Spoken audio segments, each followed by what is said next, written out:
नमस्कार विद्यार्थी मित्रांनो, food and drugs examination services main examination 2023 recommended cut off पाहू शकता.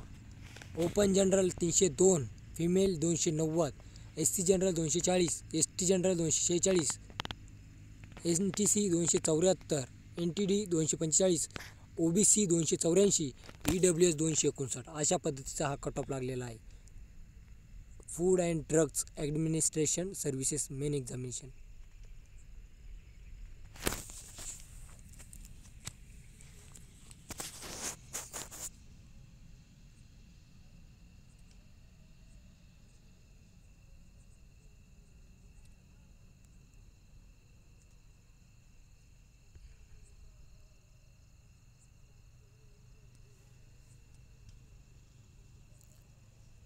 एकदम हायेस्ट कट ऑफ आहे.